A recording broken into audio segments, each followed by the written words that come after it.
나는 평생 수많은 사람과 회사를 보며 한 가지 진실을 깨달았다. 사람은 모을 때보다 버릴 때 더 많은 용기가 필요하다는 것이다. 젊을 때는 가지려는 욕심이 에너지다. 그러나 예순을 넘으면 그 욕심이 짐이 된다. 쌓인 물건은 결국 생각을 막고 막힌 생각은 삶을 무겁게 만든다. 사람들은 재산은 계산하면서도 물건은 계산하지 않는다.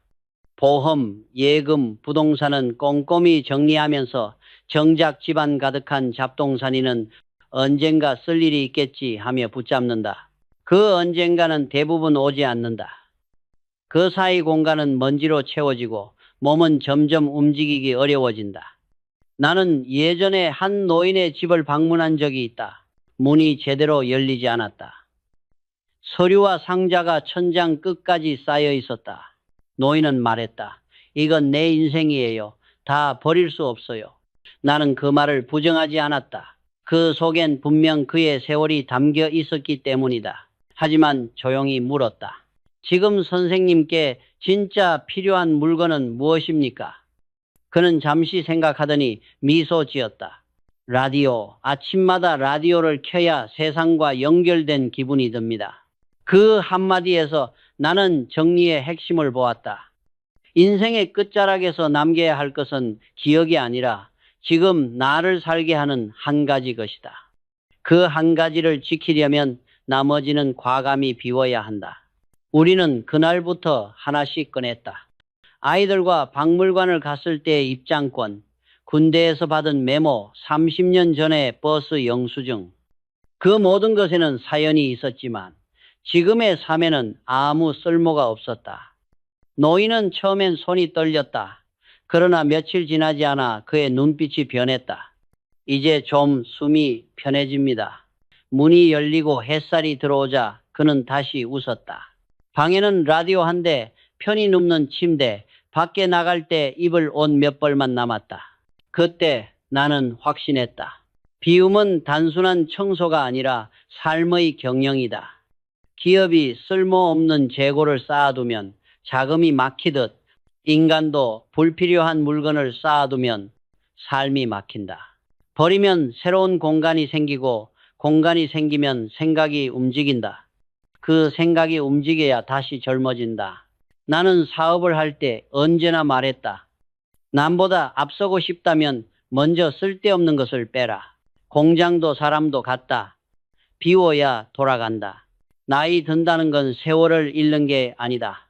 불필요한 것을 덜어내며 본질에 가까워지는 과정이다. 세상은 끊임없이 새로운 것을 사라고 속삭이지만 정말 가진 사람은 필요 없는 것을 가지지 않는 사람이다. 버리지 못하는 이유는 대부분 감정이다. 추억이 있어서, 누가 줘서, 하지만 감사는 마음에 남기고 물건은 보내야 한다. 물건을 붙잡는 순간 우리는 시간을 붙잡히게 된다. 그 무게가 쌓여 몸이 아프고 생각이 둔해진다. 나는 60세가 넘은 모든 이에게 이렇게 말하고 싶다. 지금 버리지 못하면 언젠가 누군가가 당신을 대신해 버릴 것이다. 그때 그 물건들은 아무 가치도 없다. 남에게 짐이 되기 전에 스스로 가볍게 하라. 버린다는 것은 잃는 게 아니다. 진짜 필요한 것을 확인하는 행위다. 물건을 정리하면 공간이 맑아지고 공간이 맑아지면 생각이 정리된다. 생각이 정리되면 인생이 가벼워진다. 나는 오늘도 이렇게 쓴다. 버릴 수 있는 사람이 진짜로 사는 사람이다. 사람들은 정리를 결심하면 제일 먼저 옷장을 연다. 그리고 냉장고 문을 연다. 그 두 곳은 가장 어렵다. 옷에는 추억이 붙어 있고 냉장고는 매일 손대는 공간이다. 해도 티가 나지 않는다. 그래서 대부분 시작도 못하거나 중간에 포기한다. 나는 언제나 이렇게 말한다. 정리는 의욕이 아니라 순서의 문제다. 경영에서도 마찬가지다. 큰 목표를 세우기 전에 반드시 작은 성공을 경험해야 한다. 사람의 의지는 성취에서 자란다. 그래서 정리도 가장 쉬운 것부터 시작해야 한다. 그 시작이 바로 현관이다. 현관은 작다. 공간이 작다는 건 그만큼 실패할 여지가 적다는 뜻이다. 그리고 현관은 집의 얼굴이다. 회사의 로비가 손님의 첫인상을 결정하듯 현관은 주인의 마음가짐을 보여준다. 현관이 어지럽다면 그 집 사람의 머리도 어지럽다. 나는 이렇게 조언한다. 신발장을 열어 모든 신발을 꺼내라. 그리고 닦아라. 깨끗한 바닥을 보고 느끼는 가벼운 기분, 그것이 정리의 첫 보상이다. 그 다음에는 물어라. 지금 내가 자주 신는 신발은 몇 켤레인가? 그 외의 것들은 미련 없이 보내라. 편한 신발 하나가 100켤레의 낡은 구두보다 낫다. 현관을 치우면 다음 단계는 욕실이다. 욕실 역시 작고 단순하다. 가족 모두가 자주 드나드는 공간이라 변화가 눈에 띈다. 작은 공간을 정리해도 성취감이 크다. 그 느낌이 쌓여야 비로소 사람은 정리의 습관을 만들 수 있다. 나는 회사를 운영하며 이런 말을 자주 했다. 작은 부서를 정리하지 못하는 사람은 큰 회사를 다스릴 수 없다. 집도 똑같다. 현관 하나, 서랍 하나를 제대로 정리할 줄 모르면 그 사람은 인생의 질서를 잡지 못한다. 정리의 목적은 단순히 깨끗함이 아니다. 내가 무엇을 사용하고 무엇을 쌓아두고 사는지 자각하는 일이다. 현관에 먼지가 많다는 건 밖의 세상을 향한 출입구가 막혀 있다는 뜻이다. 먼지를 털고 낡은 신발을 버리고 그 자리에 가볍게 나설 수 있는 운동화를 두어라. 그 순간 세상을 향한 발걸음도 가벼워진다. 나는 나이가 들수록 느낀다. 사람의 마음도 공간과 같다. 좁고 복잡하면 외부의 빛이 들어오지 않는다. 현관을 정리한다는 것은 사실상 내 마음의 문을 다시 열겠다는 선언이다. 그 문이 열릴 때 비로소 새로운 공기와 사람이 들어온다. 많은 이들이 말한다. 그래도 냉장고, 옷장은 꼭 해야 하지 않습니까? 물론 해야 한다. 하지만 그것은 마지막이다. 정리의 순서는 힘이 아니라 자존감의 흐름이다. 현관과 욕실을 치우며 나도 할 수 있구나. 그 감각을 얻은 사람만이 큰 정리를 끝낼 수 있다. 나는 지금도 이렇게 말하고 싶다. 인생의 혼란을 정리하고 싶다면 오늘 집의 문턱부터 닦아라. 현관은 가장 작은 공간이지만 그 문을 열어젖히는 순간 당신의 삶 전체가 새 공기를 맞게 된다. 정리란 거창한 결심이 아니다. 첫걸음 하나를 내딛는 용기다. 그 첫걸음이 현관에서 시작된다면 당신의 인생은 이미 달라지기 시작한 것이다. 나이가 들수록 버리기 힘든 물건이 있다. 바로 감사의 마음이 붙은 선물이다. 아들이 첫 월급으로 사준 컵인데 30년 전 친구가 여행 가서 사온 건데 그 마음을 생각하면 도저히 버릴 수 없다고 한다. 나는 그 마음을 안다. 나 역시 평생 수많은 사람들에게 선물을 받았다. 하지만 나는 일찍 깨달았다. 감사는 마음에 남기고 물건은 보내라. 사람은 마음보다 물건을 더 오래 붙잡으려 한다. 그 이유는 두려움이다. 버리면 정이 끊어질까? 그 사람의 기억이 사라질까 걱정하기 때문이다. 그러나 기억은 물건이 아니라 관계 속에 남는다. 그 관계가 끝났다면 물건이 그 역할을 대신할 수 없다. 기업도 마찬가지다. 성과를 냈던 프로젝트라도 시대가 바뀌면 정리해야 한다. 효율이 떨어진 부서를 정 때문에 남겨두면 회사는 늙는다. 인생의 경영도 같다. 감사로 받은 물건이라도 지금 나에게 필요하지 않다면 재고일 뿐이다. 나는 한번 이런 경험을 했다. 어느 지인의 어머니가 돌아가신 뒤 자식들이 유품을 정리하는데 집안 가득 포장도 뜯지 않은 선물 상자가 쌓여 있었다. 어머니가 이걸 버리지 않으셨어요. 준 사람이 마음 상할까봐. 그 상자를 열어보니 10년 넘은 화장품, 이미 색이 바랜 스카프, 더는 작동하지 않는 가습기들이었다. 결국 그 모든 것은 쓰레기가 되어 나갔다. 나는 그때 확실히 느꼈다. 감사의 물건이 가장 먼저 버려야 할 물건이라는 것을. 준 사람은 이미 잊었다. 주는 행위는 순간이지만 받는 사람은 그 마음을 평생 짊어진다.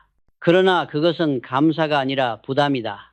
진짜 감사는 그때의 마음을 깨끗이 받아들이고 이제는 그 물건을 자유롭게 놓아주는 것이다. 나는 직원들에게도 늘 이렇게 말했다.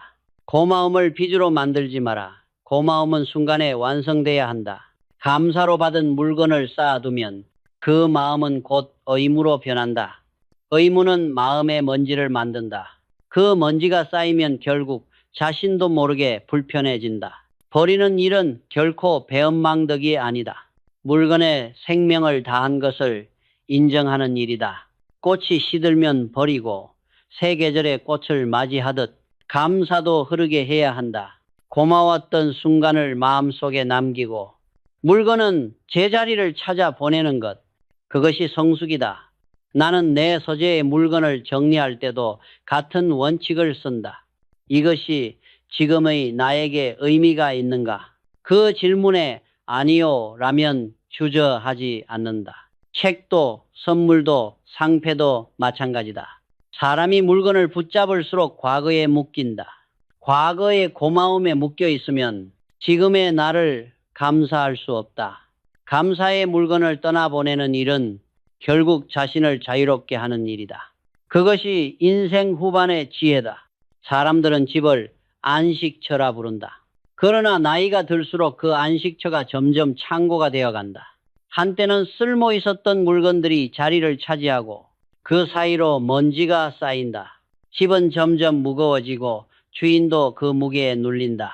나는 기업을 운영하며 배웠다. 재고가 많으면 회사가 죽는다. 창고를 비우지 않는 기업은 자금이 막히고 결국 발전할 여력이 사라진다. 사람의 집도 같다. 집안의 낡은 물건은 재고이고 그 재고는 삶의 흐름을 가로막는다. 많은 사람들이 이렇게 말한다. 아깝잖아요. 아직 쓸 수 있는데요. 그러나 아깝다는 말 속에는 두려움이 숨어 있다. 미래에 부족할까봐 지금을 붙잡는 두려움. 하지만 세상은 이미 충분히 풍요롭다. 오늘 버려도 내일 필요한 것은 언제든 손에 넣을 수 있다. 지금은 소유가 아니라 순환의 시대다. 나는 집을 정리할 때 이렇게 묻는다. 이 물건이 내 하루를 도와주는가 방해하는가? 도움이 되지 않는다면 그것은 이미 짐이다. 고장난 전자기기, 옛날 CD, 쓰지 않는 어댑터선, 언젠가 쓸지도 모른다고 쌓아둔 통조림통들. 그 모든 것이 집의 숨통을 막는다. 집은 물건을 보관하는 창고가 아니라 내가 오늘 살아가는 무대다. 배우가 무대 위에 필요 없는 소품을 올려놓지 않듯 우리도 삶의 무대에 불필요한 물건을 올려두면 안 된다. 무대가 복잡하면 관객은 집중할 수 없고 배우 역시 제대로 연기할 수 없다. 집도 그렇다. 비워야 삶의 장면이 또렷해진다. 나는 청소와 정리를 일종의 명상이라 여긴다. 손으로 먼지를 닦고 한 가지 물건을 제자리에 놓는 행위는 곧 내 마음을 정리하는 과정이다. 물건을 다루는 태도에는 그 사람의 삶에 대한 철학이 드러난다. 많은 이들이 말한다. 언제 큰맘 먹고 한번 싹 치워야죠. 그러나 큰맘은 거의 오지 않는다. 정리는 결심이 아니라 습관이다. 나는 하루에 단 10분이라도 비우는 시간을 만든다. 서랍 하나, 책 한 권, 오래된 서류 한 장이라도 좋다.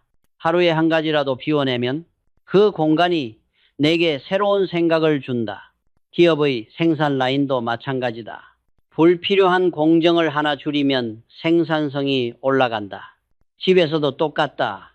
물건을 줄이면 동선이 짧아지고 몸이 가벼워진다. 결국 단순함이 효율이다. 나는 이렇게 말하고 싶다. 집을 가볍게 하면 인생이 가벼워진다. 집은 물건을 저장하는 곳이 아니라 내 하루의 이야기를 써내려가는 무대다. 무대가 정돈될 때 인생의 대사도 분명해진다. 젊은 시절에는 가득 채우는 것이 성공이라 믿었다. 돈, 명예, 인맥, 물건 모두 손에 쥐고 있어야 안심이 됐다. 하지만 나이가 들수록 나는 깨달았다. 진짜 부유함은 채움이 아니라 여백에서 온다. 세상은 끊임없이 더 많은 것을 요구한다. 새로운 옷, 최신 기계, 더 큰 집. 그러나 사람의 마음은 한정돼 있다. 무엇을 넣느냐보다 무엇을 비우느냐가 삶의 품격을 결정한다. 나는 어느 날 집무실 책상을 바라보았다. 그 위엔 문서와 펜, 메모지가 산처럼 쌓여 있었다. 그것은 지식의 흔적이 아니라 결정하지 못한 머뭇거림의 잔재였다. 나는 그날 대부분을 버렸다. 남은 것은 펜 하나와 노트 한 권 뿐이었다. 이상하게도 그날 이후 생각이 빨라졌다. 책상이 아니라 머리가 정리된 것이다. 그때 나는 스스로에게 이렇게 말했다. 비움은 가장 고요한 사치다. 비운다는 것은 무언가를 포기한다는 뜻이 아니다. 불필요한 것을 정리하여 필요한 것에 집중하는 일이다. 음악이 아름다운 이유는 음이 아니라 쉼표가 있기 때문이다. 그 쉼표가 여백을 만들고 여백이 조화를 만든다. 인생도 같다. 가득 차 있으면 울림이 없다. 비워야 울린다. 많은 사람들이 완벽한 정리를 꿈꾼다. 하지만 완벽은 불가능하다. 오늘 서랍 하나를 정리했다면 그걸로 충분하다. 내일 화장대 위에 먼지를 닦았다면 그 또한 성공이다. 정리는 하루아침의 결단이 아니라 하루하루의 습관이다. 나는 이를 10분의 철학이라 부른다. 잠자기 전단 10분이라도 집을 한 바퀴 돌며 필요 없는 것을 눈으로 확인하고 손으로 덜어내라. 그 10분이 인생을 맑게 만든다. 기업에서도 같은 원리가 적용된다. 불필요한 회의를 줄이면 결정이 빨라지고 불필요한 보고를 없애면 직원이 살아난다. 집과 회사의 차이는 없다. 단순함이 곧 효율이고 효율이 곧 평화다.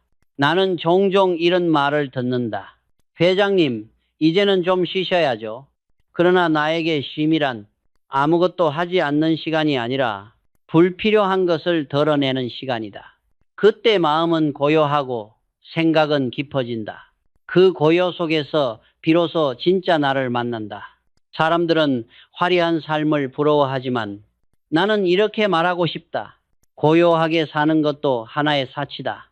비우면 소음이 사라지고 소음이 사라지면 세상의 본질이 들린다. 그 소리가 바로 평안이다. 비움은 가난이 아니다. 가득 채운 사람보다 비운 사람이 더 멀리 본다.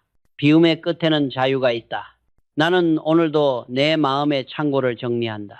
남에게 보이기 위한 인생이 아니라 나를 가볍게 하기 위한 인생을 위해서. 사람들은 이야기한다. 이제 늙었으니 노후 정리를 해야지. 그러나 나는 그 말을 좋아하지 않는다. 정리는 노후를 위한 행위가 아니다. 지금 살고 있는 나를 위한 행위다. 젊은 세대는 비움의 기술을 배웠지만 우리 세대는 모으는 기쁨만 배웠다. 가난하던 시절 하나라도 더 가지려 애썼고 무엇이든 버리는 건 죄스럽게 느꼈다.